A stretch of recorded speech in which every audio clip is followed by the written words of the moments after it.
Hello guys, welcome to H2O, the A to Z of Chemistry।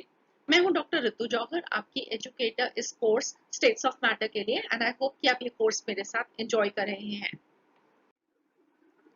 आज हम शुरू करेंगे इस कोर्स का lecture number 29, but make sure आपने पहले सभी लेक्चर इस लेक्चर को देखने से पहले जरूर देखे हुए हों। लास्ट लेक्चर में हमने डिस्कस किया था the Van der Waals equation for the real gases. So I hope कि आप सबको वो अच्छे से समझ में आ गया, कोई भी डाउट्स नहीं है। इन केस अगर कोई भी डाउट्स हो तो प्लीज फील फ्री, अपने डाउट्स को या तो आप कमेंट सेक्शन में लिख के हमें भेज सकते हैं या आप हमें ईमेल कर सकते हैं। हमारी ईमेल आईडी हर लेक्चर की लास्ट स्लाइड पे जरूर लिखी रहती है, ठीक है। तो आप वहां से ईमेल आईडी को देख के आप हमें ईमेल कर दीजिए या अपने डाउट्स को कमेंट सेक्शन में डाल के पोस्ट कर दीजिए, या आप हमें फेसबुक पे भी ज्वाइन कर सकते हैं। हमारे फेसबुक पेज का जो नाम है वो हमारे चैनल का ही नाम है, दैट इज H2O केमिस्ट्री। तो आप हमारे फेसबुक फ्रेंड भी बन सकते हैं और अपने डाउट्स हमारे साथ शेयर कीजिए, हेल्दी डिस्कशंस में पार्टिसिपेट कीजिए। आप जरूर अपने एग्जामिनेशन में बहुत अच्छा परफॉर्म करने वाले हैं, राइट। अब जो हमने अभी तक इस कोर्स में डिस्कशन की उससे आपने क्या अंडरस्टैंड किया? उसमें आपने ये अंडरस्टैंड किया कि जो रियल गैसेस होती हैं वो हर एक टेम्परेचर और प्रेशर कंडीशन पे एक आइडियल गैस बिहेवियर नहीं शो करती। अगर टेम्परेचर जो है वो ज्यादा है, प्रेशर जो है वो बहुत कम है, उस टाइम पे जो रियल गैस होती है वो आइडियल गैस बिहेवियर शो करती है। बट द मोमेंट हम टेम्परेचर को कम करना शुरू कर देते हैं और प्रेशर को बढ़ाना शुरू कर देते हैं, मॉलिक्यूल्स पास पास में आना शुरू कर देते हैं, मॉलिक्यूल्स की स्पीड कम हो जाती है, उस टाइम पे हम क्या देखते हैं कि real gases ideal gas behaviour से डिविएट करती है। और अगर हम ऐसे में प्रेशर को बहुत ज्यादा इंक्रीज कर दें, टेम्परेचर को कम करते जाएं, तो वो मॉलिक्यूल्स के अंदर जो इंटरमॉलिक्यूलर फोर्सेस ऑफ अट्रैक्शन है वो इतनी ज्यादा पास में आ जाएंगी कि मॉलिक्यूल्स ज्यादा पास में आ जाएंगे और क्या हो जाएगा कि एक गैस कन्वर्ट कर जाएगी एक लिक्विड में, ठीक है। तो आज के इस लेक्चर का जो टॉपिक ऑफ डिस्कशन है वो क्या है? लिक्विफैक्शन ऑफ गैसेस, ठीक है। और साथ ही में हम यहाँ पे एक और बहुत इंपॉर्टेंट टर्म को डिस्कस करने वाले हैं और वो है क्रिटिकल टेम्परेचर। तो चलिए शुरू करते हैं आज का ये लेक्चर। तो ये लिक्विफैक्शन ऑफ गैसेस का ये जो लेक्चर है, इसको शुरू करने से पहले भी हमारे पास ये एक अंडरस्टैंडिंग अच्छे से है कि अगर हमें गैस को लिक्विफाई करना है तो हमें उस गैस का टेम्परेचर कम करना पड़ेगा मगर प्रेशर को हाई करना पड़ेगा। हाई प्रेशर होगा तो मॉलिक्यूल्स पास पास में आ जाएंगे और लो टेम्परेचर होगा तो उनकी स्पीड कम हो जाएगी, इसलिए मॉलिक्यूल्स ज्यादा पास पास में आएंगे, एक दूसरे की इंटरमॉलिक्यूलर फोर्सेस ऑफ अट्रैक्शन वो फील करने लगेंगे और गैस क्या होगी? लिक्विफाई हो जाएगी, ठीक है। मगर अभी तक जो हमें नहीं मालूम है related to the liquefaction of the gas, वो ये है कि हम किसी भी गैस का कौन सा टेम्परेचर ले जिसको हम मान सके कि ये लो टेम्परेचर है कि गैस लिक्विफाई हो जाएगी, और कौन सा ऐसा प्रेशर ले जहां पे वो गैस लिक्विफाई हो जाएगी। तो वो वैल्यूज बहुत इंपॉर्टेंट है क्योंकि हर गैस एक डिफरेंट गैस होगी और हर गैस सेम टेम्परेचर्स पे लिक्विफाई होने वाली नहीं है, सेम प्रेशर्स पे लिक्विफाई होने वाली नहीं है। तो सबसे पहले स्टडी करने वाले साइंटिस्ट थे थॉमस एंड्रयू। उन्होंने स्टडी की liquefaction of carbon dioxide gas और उन्होंने उस गैस को लिया कैपिलरी ट्यूब में maintained at a constant temperature.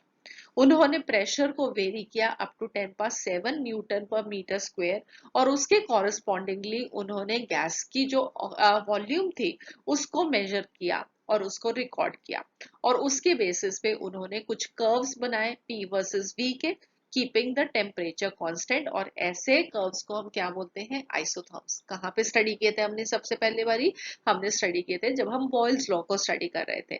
तो बॉयल लॉ हमें क्या कहता है कि for a fixed amount of gas at constant temperature the pressure is going to be inversely proportional to volume. तो वहां पे हमने जो कर्व्स ड्रॉ किए थे प्रेशर वर्सेस वॉल्यूम के, आई होप यू ऑल रिमेम्बर, उनको हम क्या बोलते हैं? आइसोथर्म, क्योंकि वो किस पे होते हैं? कांस्टेंट टेम्परेचर पे, राइट। तो अब हम देखते हैं कि थॉमस एंड्रयू ने जो कर्व्स ड्रॉ किए वो क्या है।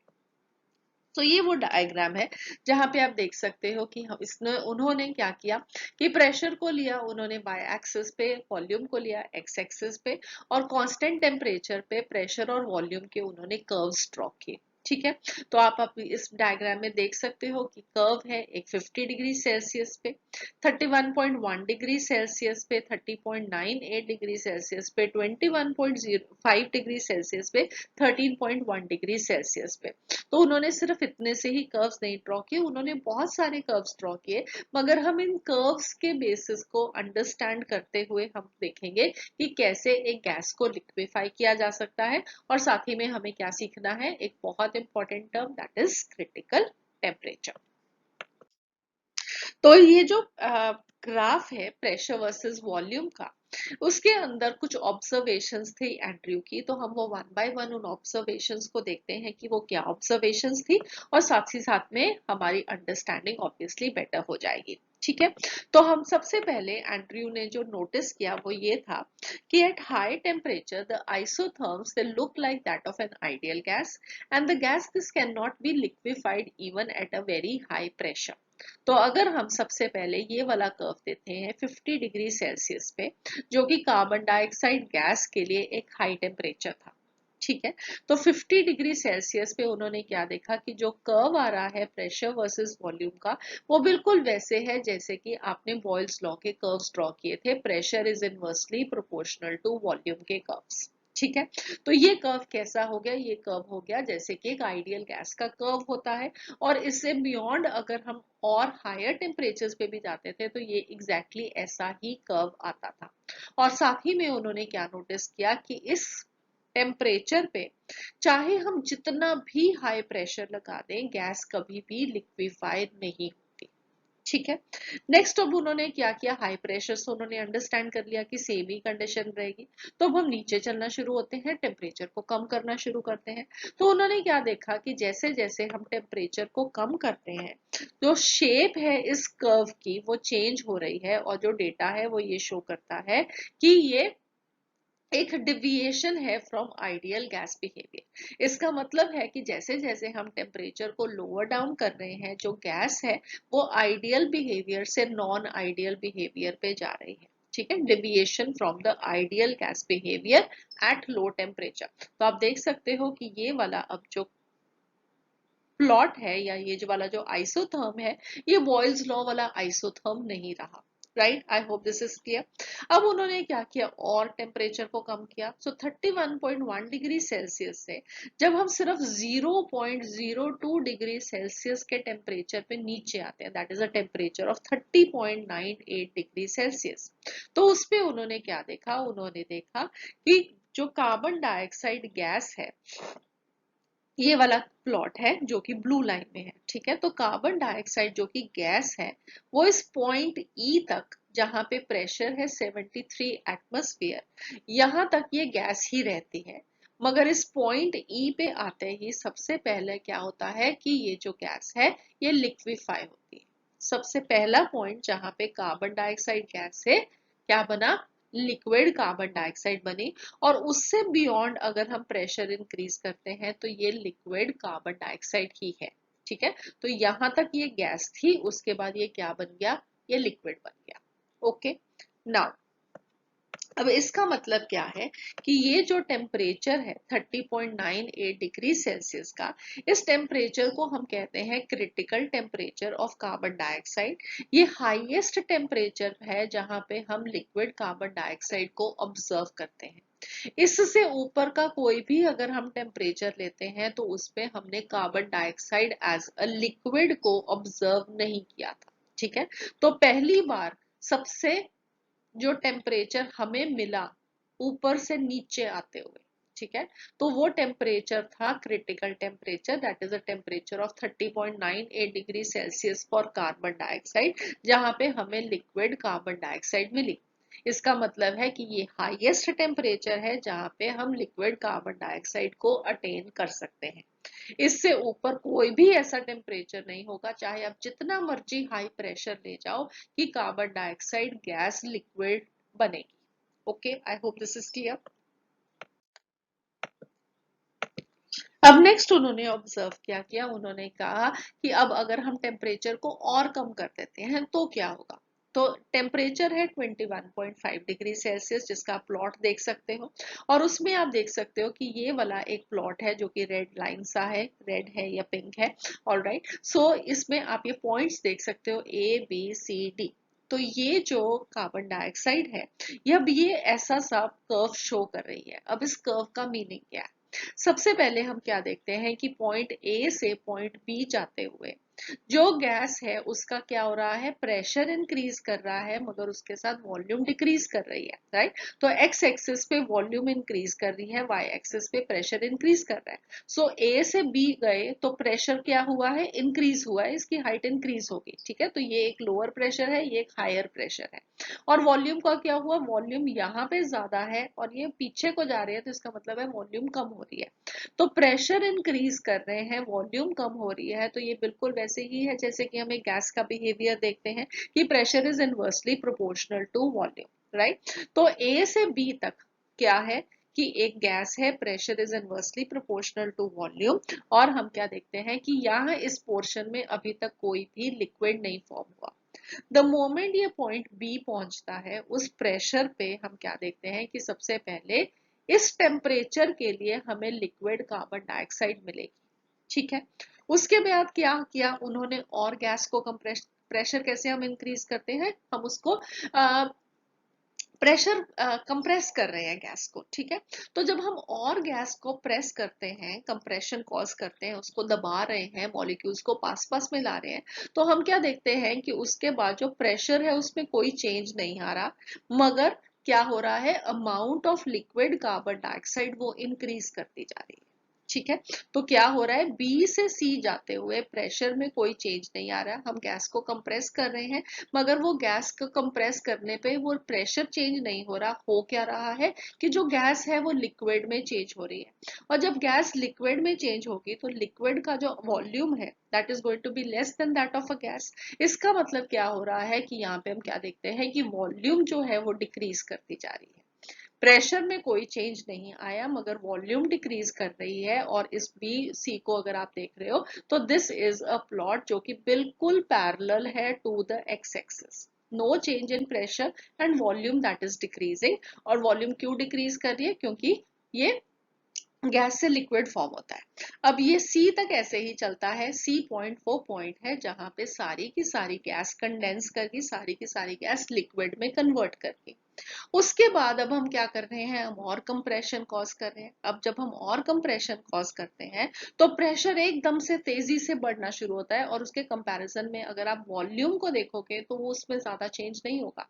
क्यों नहीं चेंज होगा, वो इसलिए नहीं होगा क्योंकि जो लिक्विड्स होते हैं हम उनको ज्यादा कंप्रेस कर नहीं सकते हैं। ठीक है, तो उसकी वॉल्यूम में ज्यादा चेंज नहीं होगा, मगर उसका प्रेशर बढ़ना शुरू हो जाएगा। ठीक है, तो सिर्फ प्रेशर इंक्रीज होगा मगर वॉल्यूम डिक्रीज नहीं हो रही। इसलिए हम देखते हैं कि ये एक बहुत ज्यादा स्टीप प्लॉट है फ्रॉम सी टू डी। अब मैं अगर आपको ये लाइंस रीड करके बताऊं तो हमारा ये कंसेप्ट हम उसको दोबारा से रिवाइज कर लेंगे, ज्यादा स्ट्रॉन्ग हो जाएगा। ठीक है, so at 21.5 degree Celsius carbon dioxide remains as a gas only up to point B. तो ए से बी तक जाते हुए पॉइंट बी तक ये गैस ही थी।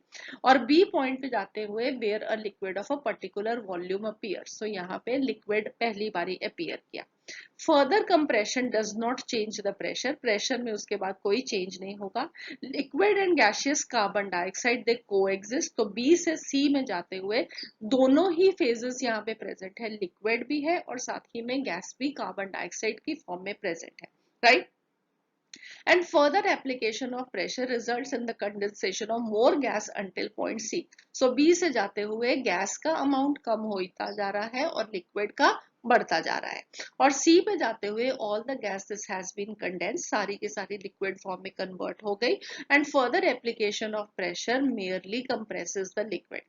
A slight compression from volume V2 to V3 results in steep rise in pressure from P2 to P3. तो pressure increase हो रहा है, वॉल्यूम में कोई ज्यादा चेंज नहीं हो रही।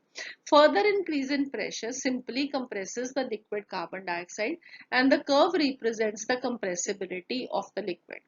Even a slight compression results in a steep rise in pressure indicating the very low compressibility of the liquid. ठीक है, I hope this is clear up. All right, next let us move further now. अब इसका मतलब क्या है हमारे पास? इसका मतलब ये है कि 30.98 डिग्री सेल्सियस पे क्रिटिकल टेम्परेचर है, और इस क्रिटिकल टेम्परेचर से नीचे अगर हम कोई भी आइसोथर्म ले लेंगे तो उस आइसोथर्म पे हम बिल्कुल सिमिलर सा ट्रेंड देखेंगे। जैसे कि अगर आप ये 31.1 डिग्री सेल्सियस पे देख रहे हो तो उसमें भी बिल्कुल वैसा सा ही प्लॉट है जैसे कि ये ABCD वाला है।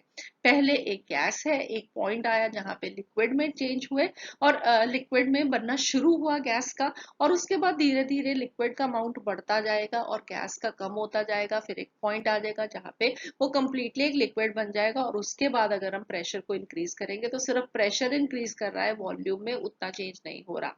ठीक है, I hope this is clear. अब डिफरेंस क्या है? डिफरेंस है इनकी लेंथ्स पे।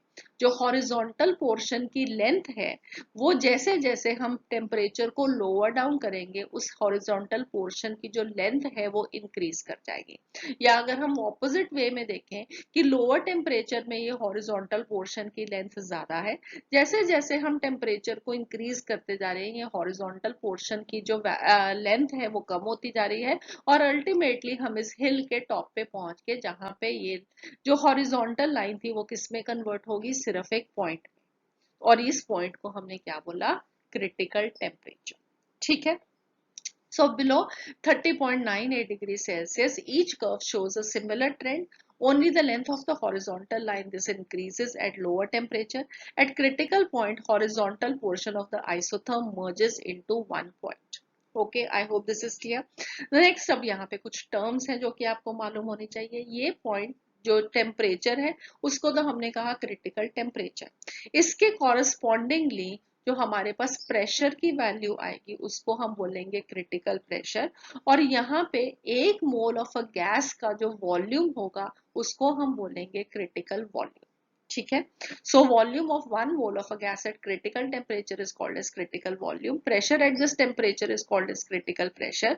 और अगर हम तीनों को इकट्ठा लें, क्रिटिकल टेम्परेचर, प्रेशर, वॉल्यूम, तो इनको हम क्या बोलते हैं? Critical constants. Okay, fine. यहां तक सब कुछ समझ में आ गया? Very good. अब अगर आप ये प्लॉट देख रहे हो तो इस प्लॉट के अंदर आप ये ब्लू वाला एक एरिया देख रहे हो। ये ब्लू एरिया एक हिल जैसा एरिया है, या हम इसको एक डोम शेप्ड एरिया कह सकते हैं। अब इस डोम शेप्ड एरिया का मीनिंग क्या है? ये जो एरिया है ये सारा वो एरिया है जहां पे एक तो क्रिटिकल टेम्परेचर से टेम्परेचर कम होगा। ठीक है, इससे ऊपर हाई है, इससे नीचे जितना टेम्परेचर होगा वो कम होगा। और इस एरिया के अंदर हमारे पास वो पॉइंट्स हैं जहां पे लिक्विड बनना शुरू हुआ और जहां पे लिक्विड बनना खत्म। ठीक है। तो यहाँ पे ये अगर सपोजिटली हम ये वाला आइसोथर्म लेते थे तो बी पॉइंट पे शुरू हुआ था लिक्विड बनना, सी पॉइंट पे खत्म हुआ। ये ब्लू वाला 13.1 डिग्री सेल्सियस पे यहाँ पे लिक्विड बनना शुरू हुआ, यहाँ पे लिक्विड बनना खत्म हुआ। तो हमने किया क्या है एक्चुअली? इसमें हमने इस पॉइंट ई को इन ऐसे पॉइंट्स के साथ सबके साथ ज्वाइन करते हुए ये एक एरिया को ढूंढ लिया जहां पे हम क्या देखते हैं कि गैस और लिक्विड दोनों को एग्जिस्ट करेंगे। Right, I hope this is clear. ये बी से सी जाता हुआ एरिया वो एरिया है जहां पे गैस लिक्विड में कन्वर्ट हो रही है, तो गैस भी प्रेजेंट है और लिक्विड भी प्रेजेंट है। ठीक है। तो ये वो एरिया बन जाता है जहां पे हमारे पास ऐसी प्रेशर और वॉल्यूम की वैल्यूज हैं जो कि जिन पे हम देख सकते हैं कि carbon dioxide is going to be coexisting as a gas and a liquid. और ये सब टेम्परेचर वैल्यूज क्या होंगी यहाँ पे? That will be less than the critical temperature. ठीक है। So the liquid and gas, they can be distinguished only when the fluid is below its critical temperature and its pressure and volume lie under the dome. तो हम liquid और gas को सिर्फ यहाँ पे ही identify कर सकते हैं इकट्ठे। इस situation में liquid और gas they are in equilibrium and there is a surface separating the two phases which is going to be visible. In absence of this surface, there is no fundamental way to distinguish between the two states. अब इसका meaning क्या है? Let me explain you. ये surface का meaning हम क्या कह रहे हैं? अगर हमारे पास supposedly ये ग्लास ऑफ वाटर हो, ठीक है, हमने कांच का ग्लास ले लिया। कांच के ग्लास में मैंने आपको कहा कि आधा ग्लास पानी से भर दो, तो आपको कैसे मालूम लगता है कि आधा ग्लास भर गया? आपको मालूम लगता है क्योंकि अगर आप जब भरोगे पानी को तो आपको ये ऊपर की सरफेस दिखाई देती है, आप इसको आइडेंटिफाई कर सकते हो। आपको यहाँ पे पता लग जाता है कि ये आधा ग्लास भर गया। ठीक है, अब इस आधे ग्लास में ये लिक्विड वाटर प्रेजेंट है, इसके ऊपर क्या है, ये खाली है। ये खाली तो नहीं है, यहाँ पे क्या प्रेजेंट है, यहाँ पे प्रेजेंट है एयर, राइट। और एयर क्या होता है, गैस होती है, और ये क्या है, वाटर है, राइट। तो इसका मतलब है कि वाटर एज अ लिक्विड और एयर एज अ गैस के बीच में क्या प्रेजेंट है, ये एक सरफेस प्रेजेंट है। ठीक है, तो अगर हम कार्बन डाइऑक्साइड अब ले रहे हैं तो कार्बन डाइऑक्साइड के लिक्विड और कार्बन डाइऑक्साइड गैस के बीच में एक सरफेस प्रेजेंट होगी, जिससे हमें मालूम लग जाता है कि कितना लिक्विड है और कितनी गैस है। I hope this is clear, right. अगर ये सरफेस ना हो तो हम आइडेंटिफाई नहीं कर सकते कि कहाँ से कहाँ तक लिक्विड है और उसके ऊपर कहाँ पे गैस होगी। ठीक है, I hope this is clear. तो अब ये एक ऐसी फेज थी जिसके अंदर हमारे पास दोनों गैस और लिक्विड प्रेजेंट थे, और उन दोनों के बीच में सेपरेटिंग सरफेस से हमें मालूम लगा कि अब लिक्विड बना हुआ है, इतना लिक्विड बना हुआ है, इतनी गैस है। Perfectly fine.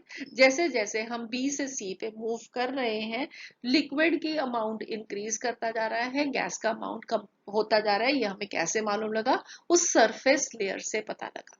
ठीक है, perfectly fine, good. So at critical temperature, the liquid passes into the gaseous state imperceptibly and continuously. The surface separating the two phases disappears. अब जब हम यहाँ पे critical temperature पे हैं तो यहाँ पे एक मोमेंट पे गैस थी और नेक्स्ट मोमेंट पे हमारे पास क्या आ गया, लिक्विड। तो हमारे पास क्रिटिकल टेम्परेचर पे लिक्विड गैस एकदम से ही लिक्विड में चेंज हो जाती है, और कोई भी ऐसी सरफेस हमें नहीं मिलती जहां पे हमारे पास दोनों गैस और लिक्विड के अंदर हम उसको डिफरेंशिएट कर सके।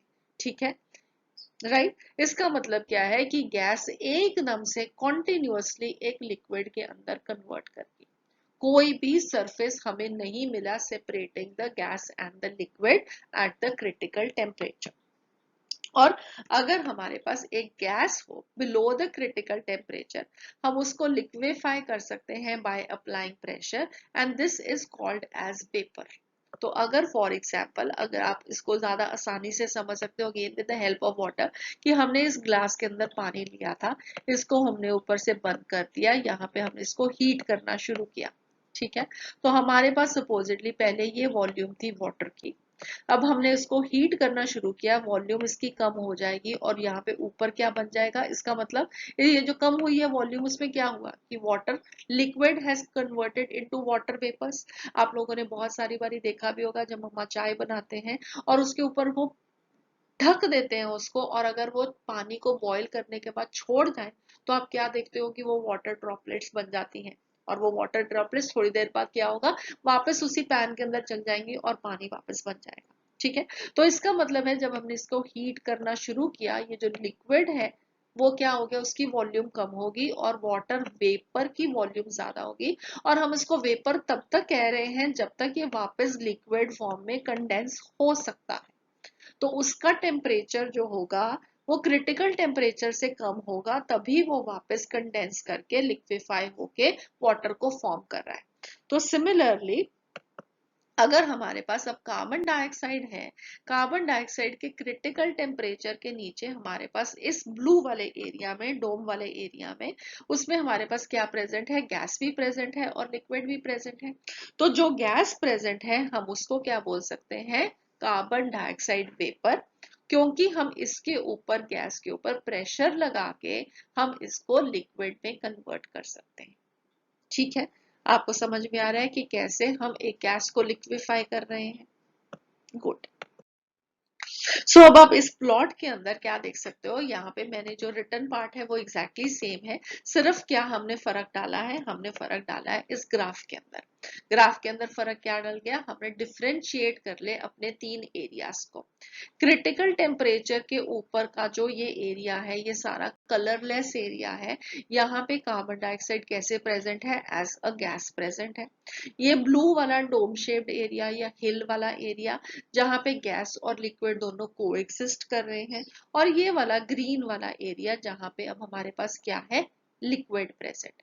तो ये लिक्विड कार्बन डाइऑक्साइड हो गई। ये हमारे पास गैस और लिक्विड फॉर्म दोनों में एग्जिस्ट करती हुई कार्बन डाइऑक्साइड, और ये क्रिटिकल टेम्परेचर से ऊपर वाला टेम्परेचर जहाँ पे हमारे पास सिर्फ gaseous form of carbon dioxide है। जितना मर्जी हम प्रेशर इंक्रीज करते जाए यहाँ पे हमें गैस ही मिलेगी, लिक्विड नहीं मिलेगा। ठीक, आई hope this is clear. Now let us move further.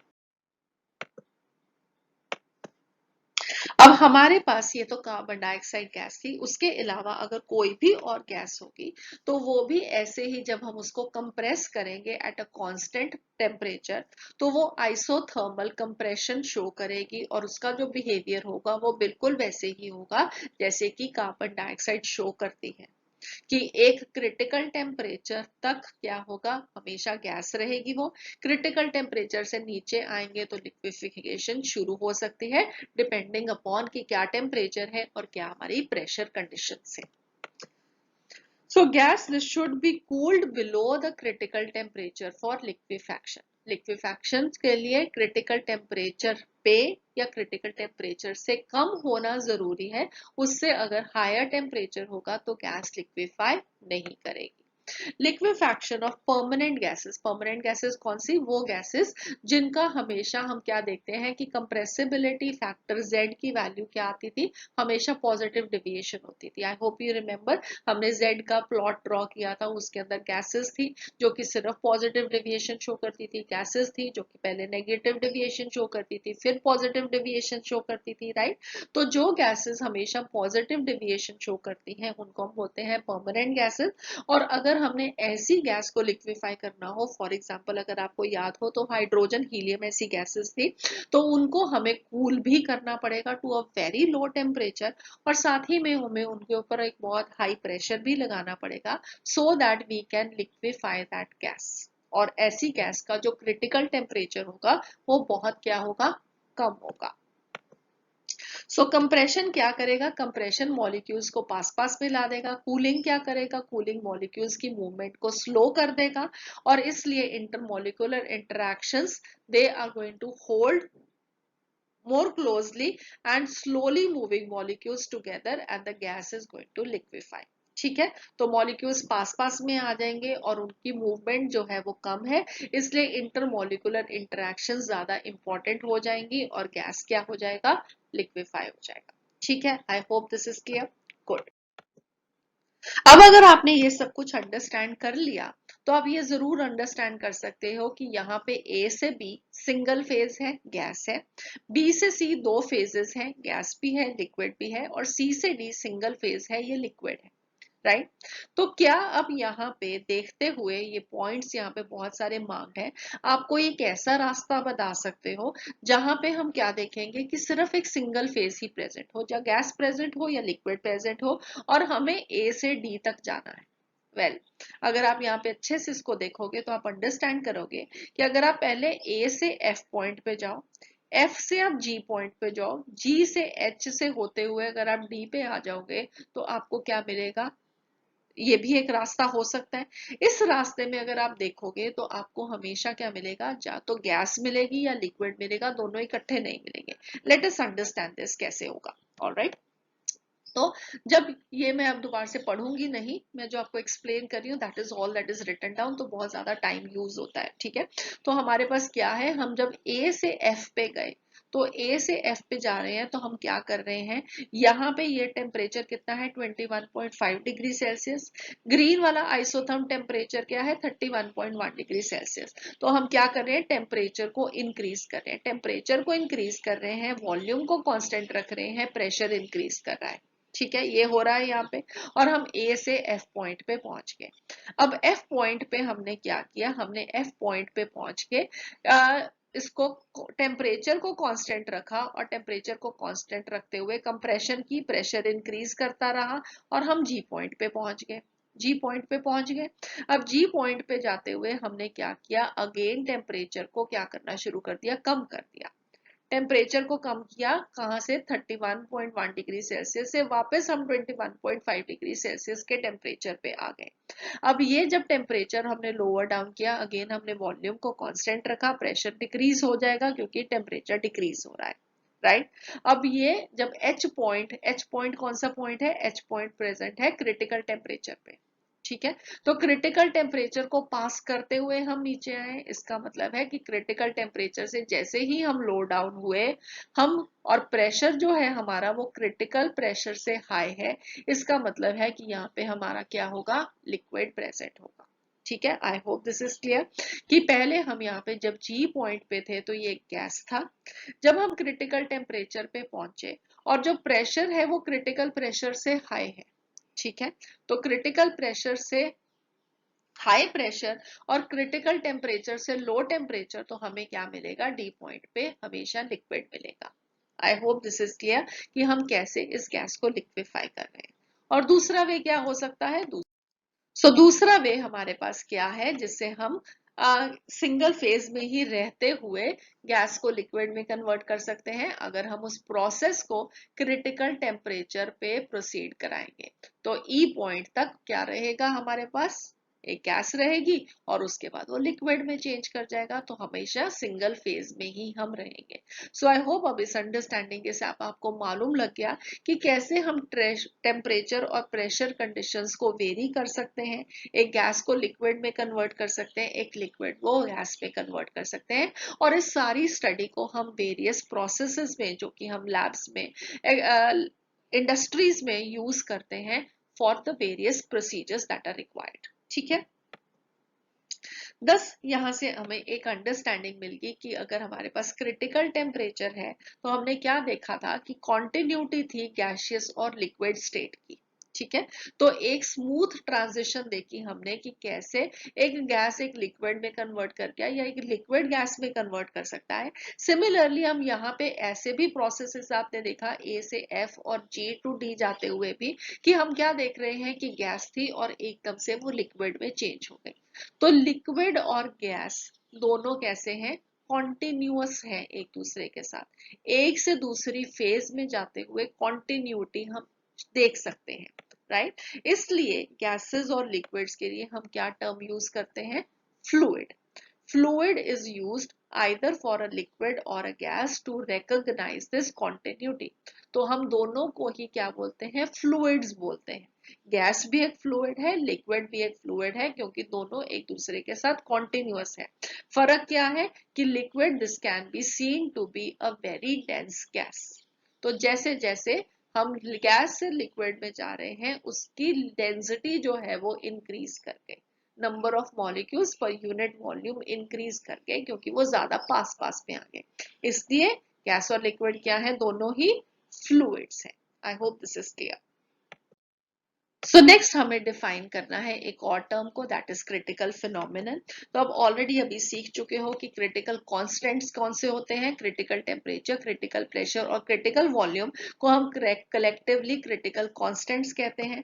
अब इनमें से जो क्रिटिकल टेम्परेचर है और क्रिटिकल प्रेशर है, that does not depend upon the quantity of the gas, हमने कितनी गैस ली उस पर डिपेंडेंट नहीं है, कौन सी गैस ली उस पर डिपेंडेंट है, नेचर ऑफ द गैस पे वो डिपेंडेंट होगा, क्वांटिटी पे नहीं होगा। मगर जो क्रिटिकल वॉल्यूम है वो डिपेंडेंट होती है on the quantity of the gas. इसीलिए हम इसको डिफाइन कर रहे हैं कि अगर हम एक मोल गैस का लेंगे तो हमारे पास जो वॉल्यूम आ गई हमने उसको क्रिटिकल वॉल्यूम कह दिया। अगर हमने उसका वॉल्यूम इंक्रीज कर दिया तो जो वॉल्यूम होगी at critical temperature and critical pressure, that will be different, ठीक है। I hope this is clear. All right. So अब अगर हमारे पास एक गैस है एट अ क्रिटिकल टेम्परेचर और क्रिटिकल प्रेशर, उसकी जो प्रॉपर्टीज होंगी, फिजिकल प्रॉपर्टीज होंगी, उसको हम डिस्टिंग्विश नहीं कर सकते from the liquid state under the same conditions, क्योंकि हमारे पास क्रिटिकल टेम्परेचर और क्रिटिकल प्रेशर पे एक स्मूथ ट्रांजिशन हो रही है एक गैस से लिक्विड की। तो इन दोनों की, चाहे वो गैस हो चाहे वो लिक्विड हो, उस टाइम पे उन दोनों की प्रॉपर्टीज क्या है, आइडेंटिकल प्रॉपर्टीज है।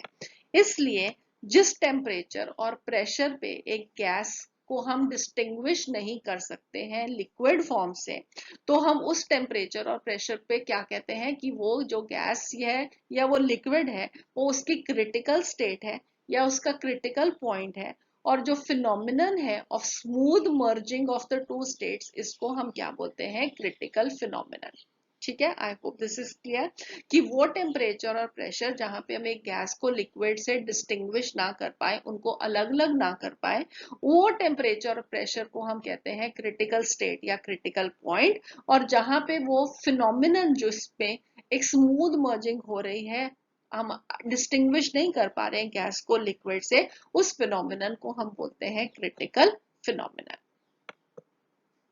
फ्लूइड्स अगर हमारे पास होंगे अबव क्रिटिकल टेम्परेचर तो उनको हम बोलते हैं सुपर क्रिटिकल फ्लूइड्स, और इनको हम यूज करते हैं to dissolve organic compounds, and this is used for the separation of constituents of a mixture, जो कि इसका यूज है, और इससे ज्यादा अभी आपको डिटेल्स में जाने की जरूरत नहीं है। नेक्स्ट अब हमें जो सीखना है वो है derivation of critical temperature, critical pressure and critical volume from the van der Waals equation. और इसके जो रिजल्ट्स आएंगे that are going to be very important for you. Important इसलिए है क्योंकि एग्जामिनेशंस में आपके, अगर आप प्रीवियस ईयर एग्जामिनेशन के क्वेश्चंस देखोगे तो बहुत सारे क्वेश्चंस उन रिजल्ट्स के ऊपर बेस्ड होने वाले हैं, राइट। तो एक तरीका ये भी है कि हम वो रिजल्ट्स को ही याद कर लें, या दूसरा तरीका है कि हम वो रिजल्ट्स तक कैसे पहुंचे हम उसको समझ लें। तो जब हम चीजों को समझ लेते हैं तो उनको याद करना आसान हो जाता है कि ऐसा क्यों हुआ, ऐसी वैल्यू कहाँ से आई, तो वो वैल्यूज को याद करना ज्यादा आपके लिए आसान रहेगा। बहुत सिंपल वे में मैंने ये इस डेरिवेशन को आपके लिए लिखा है, आपको अच्छे से एक्सप्लेन करूंगी सो दैट कि आप उसको स्टेप बाय स्टेप अच्छे से समझ सकें। ठीक है, बहुत सिंपल वे में, कुछ भी मुश्किल नहीं आएगी। आप ये नहीं समझिएगा कि अगर ये आपके एनसीईआरटी टेक्स्ट बुक में नहीं गिवन है तो इसको आपको नहीं समझना चाहिए। चाहे वो एक मेडिकल स्टूडेंट है, चाहे वो एक नॉन मेडिकल स्टूडेंट है, सब इसको बहुत आसानी से समझ सकोगे। ठीक है, so let us see the derivation of critical temperature, pressure and volume from the van der Waals equation. So सबसे पहले वंडर वॉल इक्वेशन क्या है, आई होप यू रिमेम्बर, हमने पिछले ही लेक्चर में किया है कि for 1 mole of a gas P plus A by V square into V minus B this is equal to RT। तो ये हमारे पास वंडर वॉल इक्वेशन है। अब इस सबसे पहले इस ब्रैकेट को आप कैसे सॉल्व करोगे, वी स्क्वायर को एलसीएम लोगे तो P V square plus A बन जाएगा, लिख देते हैं। तो P V square plus A divided by V square into V minus B this is equal to RT। V square को हम इस साइड पे लेके जा सकते हैं, ले जाते हैं, तो क्या बनेगा हमारे पास P V square plus A into V minus B this is equal to RT into V square. ठीक है, I hope this is clear. अब हम इस ब्रैकेट्स को ओपन अप कर देते हैं। ओपन अप करोगे तो क्या आएगा हमारे पास, पी वी स्क्वायर को v से मल्टीप्लाई कर दोगे तो पी वी क्यूब आ जाएगा, a को v से मल्टीप्लाई करोगे तो प्लस ए वी आ जाएगा, पी वी स्क्वायर को माइनस बी से मल्टीप्लाई करोगे तो minus P V square B आ जाएगा, और a को माइनस बी से मल्टीप्लाई करोगे तो माइनस ए बी आ जाएगा। और अगर हम इस टर्म्स को भी इसी साइड पे ले जाएं तो इधर जीरो हो जाएगा और ये कितना हो जाएगा minus R T V square. ठीक है, ये हमारे पास इक्वेशन नंबर 2 है जिसको हमने मार्क किया है। अब इस इक्वेशन को हम क्या करेंगे, p के साथ डिवाइड कर देंगे। ठीक है, p से जब आप डिवाइड करोगे तो आपके पास क्या आएगा, पी वी क्यूब था, इसको मैंने p से डिवाइड किया तो पी पी कैंसिल हो जाएगा, v क्यूब रह जाएगा। ए वी को p से डिवाइड किया तो ए वी बाई पी बन गया। पी वी स्क्वायर b को p से डिवाइड किया तो अगेन पी पी कैंसिल हो जाएगा, v स्क्वायर b रह जाएगा। ठीक है, फिर ए बी को p से डिवाइड किया, A B divided by P आ गया, R T V square divided by P आ गया। ये हमारी इक्वेशन नंबर 3 बन गई। ठीक है, यहां तक आसान है, कुछ भी डिफिकल्ट तो नहीं था, वेरी गुड। अब हम नेक्स्ट क्या करेंगे, अब हमारे पास ये वाली टर्म है v क्यूब वाली, हमारे पास उसके बाद ये वाली टर्म है जिसके अंदर सिर्फ v है, राइट। इसके अंदर v स्क्वायर है, इसके अंदर v है ही नहीं है, इसके अंदर v स्क्वायर है।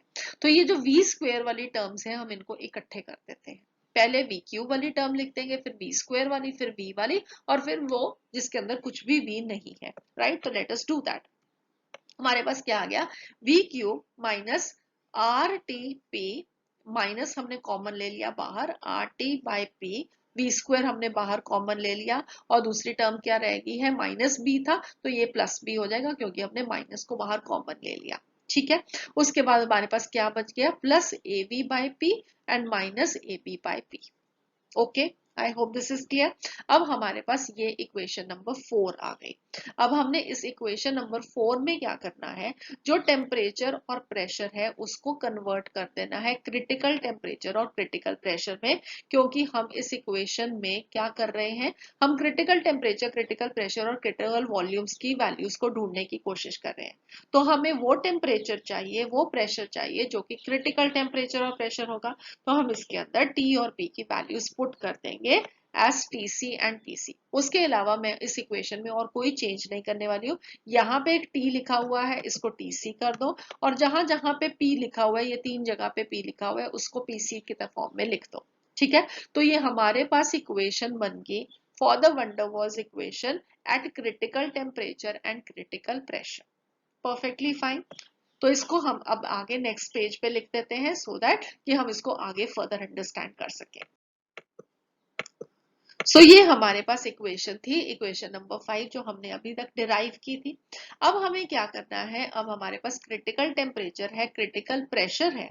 तो एस क्रिटिकल टेम्परेचर और क्रिटिकल प्रेशर पे जो वॉल्यूम होगी वो क्या होगी, क्रिटिकल वॉल्यूम होगी। ठीक है, तो हम क्या लिख देते हैं कि इस क्रिटिकल टेम्परेचर और क्रिटिकल प्रेशर पे जो वॉल्यूम है दैट इज क्रिटिकल वॉल्यूम। ठीक है, so V is going to be equal to VC। और अगर हम अब इस VC को इसी साइड पे ले जाए तो हम इसको कैसे लिखेंगे, V minus VC is equal to 0। अब हम क्या करते हैं, इसका क्यूब कर देते हैं, होल क्यूब कर देंगे। V माइनस VC का whole cube will be equal to 0 का क्यूब। 0 का क्यूब तो 0 ही रहेगा, तो हमारे पास ये इक्वेशन आ जाएगी। अब इस इक्वेशन को आपको एक्सपैंड करना है। कैसे एक्सपैंड करोगे, आई होप आप लोगों ने 8th और 9th में नेफ पढ़ा हुआ है A माइनस बी का होल क्यूब क्या होता है। तो मैं उसके अकॉर्डिंगली इसको एक्सपैंड करने लगी। तो हमारे पास क्या आएगा, v का cube minus 3VC into V square minus 3A² b। ठीक है, plus 3AB square plus 3VC² into V minus B cube. So this is minus VC cube. ठीक है, I hope this is clear कि A minus B का whole cube this is equal to A cube minus 3A² b plus 3AB² minus B cube. तो उसके accordingly हमने इसको expand कर दिया। अब आप इक्वेशन नंबर 5 और इक्वेशन नंबर 6 को कंपेयर करो तो आप क्या देखोगे, ये बी क्यूब है, ये बी क्यूब है, ये बी स्क्वायर है, ये बी स्क्वायर है, ये वी है, ये वी है, और यहाँ पे वी नहीं है। ठीक है, तो इसका मतलब है कि हम इन दोनों इक्वेशंस को, और दोनों ही इक्वेशंस कहाँ पे हैं, क्रिटिकल टेम्परेचर क्रिटिकल प्रेशर पे हैं। ठीक है, तो इसका मतलब है कि ये दोनों इक्वेशंस क्या है, सिमिलर इक्वेशंस है। और हम यहाँ से कोफिशिएंट्स जो v के हैं उनको लिखेंगे।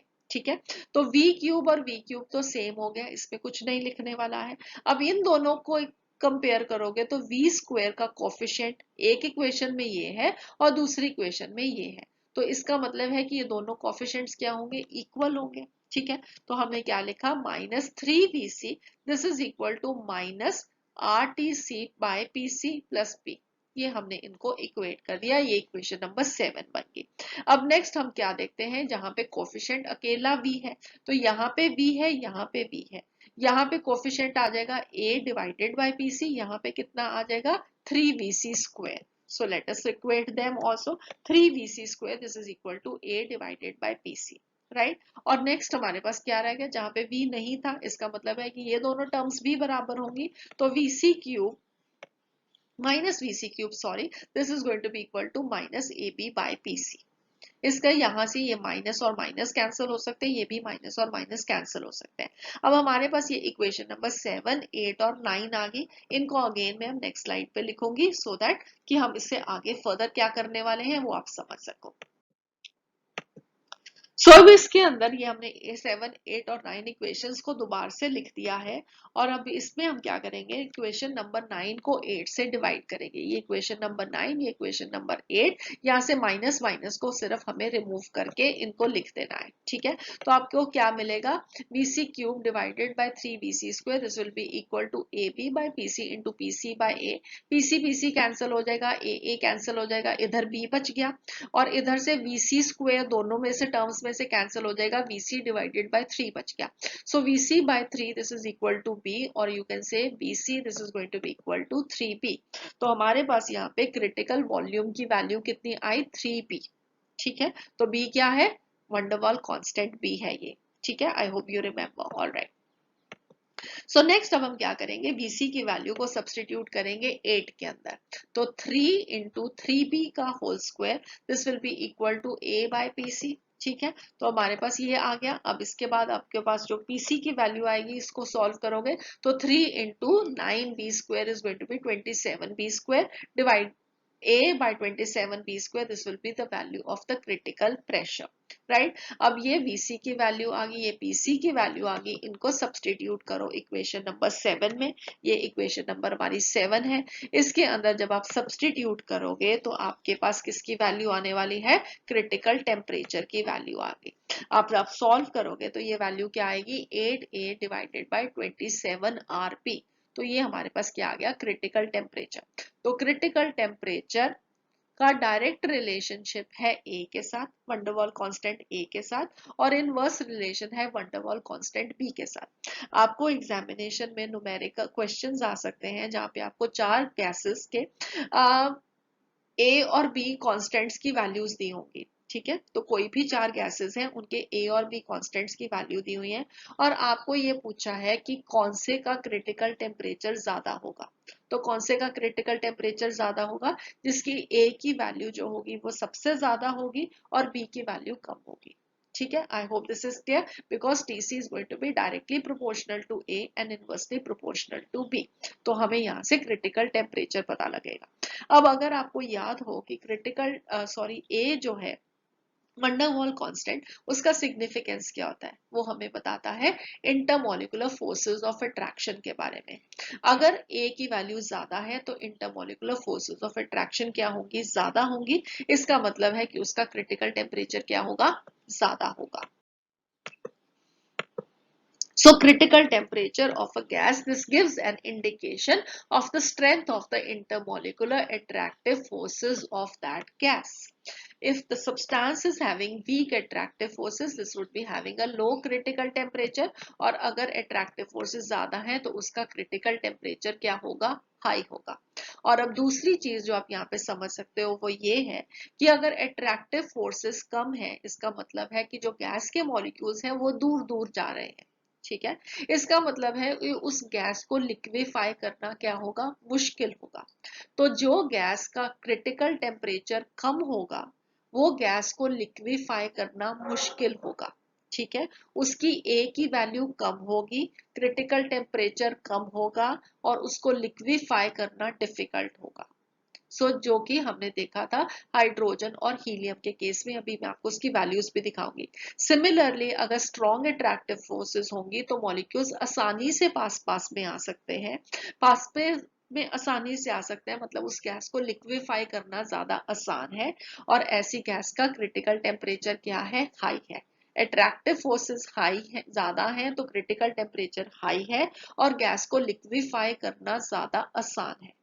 ये कोरिलेशंस आपको मालूम होने चाहिए, क्योंकि अगेन एग्जामिनेशन में इससे बेस पे क्वेश्चन आ। ठीक है, I hope this is clear. तो अब आप देख सकते हो critical constant of few gases and vapours. तो अगर आप हीलियम और हाइड्रोजन गैसेस को देखोगे तो क्रिटिकल टेम्परेचर 5.3 केल्विन, 33.2 केल्विन। ठीक है, इसका मतलब है कि ये जो क्रिटिकल टेम्परेचर है वो बहुत कम है। इनके अंदर जो अट्रैक्टिव फोर्सेस हैं वो बहुत कम है। हमने कंप्रेसिबिलिटी फैक्टर के टर्म्स में भी देखा था कि कंप्रेसिबिलिटी फैक्टर की वैल्यू हमेशा क्या आ रही थी, पॉजिटिव आ रही थी, जो कि शो करती थी कि वीक अट्रैक्टिव फोर्सेस है, ऐसी गैस को लिक्विफाई करना डिफिकल्ट होता है। ठीक है, बहुत ही ज्यादा लो टेम्परेचर पे हम जा रहे हैं, बहुत हाई प्रेशर देंगे तो हम इस गैस को लिक्विफाई कर पाएंगे। ओके, नेक्स्ट, अब अगर आप वाटर को देखोगे तो यहाँ पे इन सब में से सबसे ज्यादा क्रिटिकल टेम्परेचर किसका है, वाटर का है।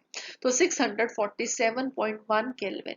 इसका मतलब है कि इंटरमोलिकुलर फोर्सेस ऑफ अट्रैक्शन बहुत ज्यादा स्ट्रॉन्ग है। वो क्यों स्ट्रॉन्ग है ये भी आप स्टडी कर चुके हो जब आपने हाइड्रोजन बॉन्डिंग को स्टडी किया था। I hope you all remember कि hydrogen bonding is present between the hydrogen water molecules.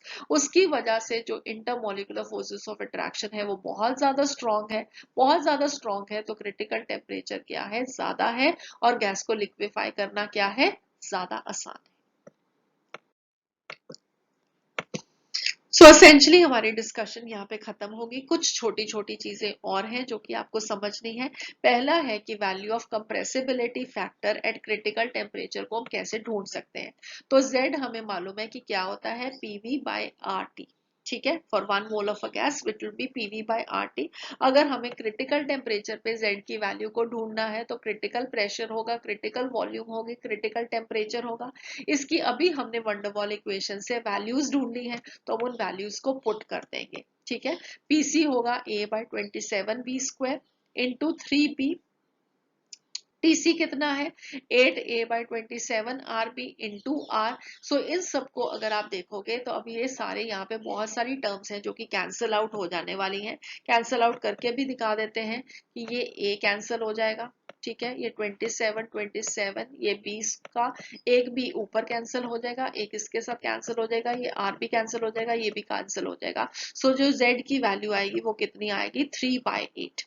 और 3/8 क्या है, 0.375। तो क्रिटिकल टेम्परेचर पे जो कंप्रेसिबिलिटी फैक्टर की वैल्यू आ रही है वो कितनी आ रही है, 0.375। ठीक है, नेक्स्ट आपको याद रखना है relationship between the Boyle's temperature and critical temperature. So I hope आपको याद है कि बॉयल्स टेम्परेचर क्या होता था। बॉयल टेम्परेचर वो टेम्परेचर है जहाँ पे एक रियल गैस आइडियली बिहेव करती है over a appreciable range of pressure. और यहाँ पे आपको मैं डेरिवेशन तो नहीं देने वाली हूँ मगर आपको बताने वाली हूँ कि जो बॉयल्स टेम्परेचर है उसकी वैल्यू कितनी होती है वंडरवॉल कांस्टेंट की टर्म्स में, A/RP। क्रिटिकल टेम्परेचर की वैल्यू कितनी है, 8A/27 RP। तो इन दोनों को अगर आप कंपेयर करोगे तो क्रिटिकल टेम्परेचर की वैल्यू कितनी आएगी, 8/27 इंटू द बॉयल्स टेम्परेचर। इसका मीनिंग क्या है कि ये जो नंबर है this is going to be less than 1। So this is going to be meaning कि जो अगर बॉयल्स टेम्परेचर है वो क्रिटिकल टेम्परेचर से क्या होगा, ज्यादा होगा। ठीक है, तो Boyle's temperature this is always going to be higher than the critical temperature. कितना ज्यादा, 8/27 of TB this will be equal to TC। So ये आप वैल्यूज को याद रख सकते हैं। ठीक है, आई होप अब आपको सबको अच्छे से समझ में आ गया कि लिक्विफाई कैसे गैस को किया जाता है, क्रिटिकल टेम्परेचर क्या है, और बहुत सारी चीजें हमने इस लेक्चर में डिस्कस की हैं वो आप सबको अच्छे से समझ में आ गई।